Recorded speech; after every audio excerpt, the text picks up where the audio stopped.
कांग्रेस ने अपनी तीसरी लिस्ट भी जारी कर दी है। हालांकि तीसरी लिस्ट में भी आलाकमान को आंखें दिखाने वाले तीन नेताओं का नाम लिस्ट में नहीं आया। दरअसल शांति धारीवाल, महेश जोशी, धर्मेंद्र राठौड़ का नाम तीसरी लिस्ट में नहीं आया। हालांकि जिस तरह तीसरी लिस्ट में तीनों नेताओं का नाम नहीं आया, अब चर्चाओं का दौर गर्म हो चुका है। क्या आलाकमान अभी भी तीनों नेताओं के साथ नाखुश है? तीनों नेता जो हैं महेश जोशी, शांति धारीवाल, धर्मेंद्र राठौड़ मुख्यमंत्री अशोक गहलोत के करीबी माने जाते हैं। पहली लिस्ट में जिस तरह कद्दावर नेताओं के नाम निकलने की बात सामने आ रही थी, लेकिन पहली लिस्ट में उनके नामों की चर्चा तक नहीं हुई। दूसरी लिस्ट में माना जा रहा था कि संभवतः कहीं ना कहीं इन तीनों नेताओं का नाम जो है दूसरी लिस्ट में आ जाएगा, लेकिन दूसरी लिस्ट में भी जब नाम नहीं आया तो कयास ये लगाए जा रहे थे कि कहीं ना कहीं तीसरी लिस्ट में तीनों नेताओं के नाम आ जाएंगे। लेकिन तीसरी लिस्ट में जो देर रात निकली थी, उस तीसरी लिस्ट में भी तीनों नेताओं के नाम नहीं आए। अब चर्चाओं का दौर गर्म हो चुका है। क्या आलाकमान अभी भी नाखुश है तीनों नेताओं से? क्योंकि महेश जोशी तो पहले ही अपना बयान दे चुके हैं। उन्होंने कह दिया कि हमने अपना पक्ष आलाकमान के सामने रख दिया है। और मुख्यमंत्री अशोक गहलोत भी कहीं ना कहीं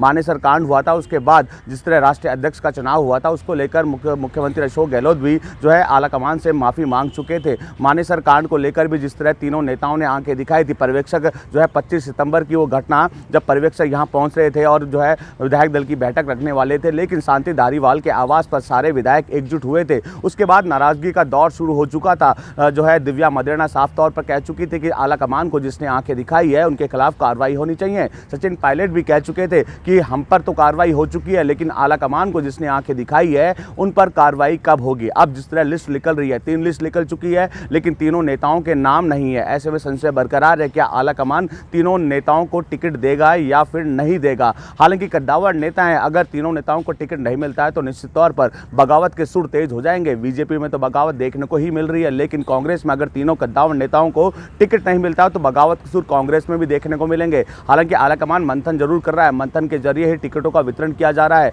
लेकिन तीनों नेताओं को अगर साइडलाइन किया जाता है, हालांकि तीनों जो लिस्ट निकली है इनमें साइडलाइन ही किया गया है। अब जो चौथी लिस्ट निकलेगी, अगर इसमें भी तीनों नेताओं को तवज्जो नहीं दी जाती है, लिस्ट में उनका नाम नहीं होता है, तो ये संशय बरकरार हो जाएगा कि आलाकमान जो है नाखुश है। क्योंकि आलाकमान अपने स्तर पर तो मंथन करने में लगा था, और जिस तरह 3 लिस्ट निकली है इससे साफ जाहिर होता है कि आलाकमान तीनों नेताओं से नाखुश है। और एक जो है निर्देश देने में की कोशिश भी आलाकमान की ओर से की जा रही है कि आलाकमान को जो आंखें दिखाएगा उनके खिलाफ सख्त कार्रवाई होगी। तो प्रभारी सुखजिंदर रंधावा भी कह चुके हैं कि आलाकमान को जो आंखें दिखाएगा, पार्टी के जो विपरीत जाएगा, उनके खिलाफ कार्रवाई होगी, चाहे वो कितना भी बड़ा नेता क्यों न हो। अब तीनों बड़े नेताओं को लेकर संशय बरकरार है। हालांकि तीनों ही नेता अपना दमखम तो अपने विधानसभा क्षेत्र में दिखाने में लगे हैं, लेकिन जिस तरह तीन लिस्ट निकल चुकी है, तीनों नेताओं के नाम नहीं है, इसको लेकर पार्टी कार्यालयों में चर्चा चल रही है। पार्टी के जो पदाधिकारी हैं उन पर भी चर्चा चल रही है। बीजेपी ने अपनी अलग अलग कैटेगरी डिसाइड की थी, A category, B category, C category, D category. A category में तवज्जो दी थी दमदार दावेदारों की, लेकिन जो है कांग्रेस भी कहने में लगी थी कि हम पहली लिस्ट निकालेंगे तो कद्दावर नेताओं की निकालेंगे, लेकिन कद्दावर नेताओं को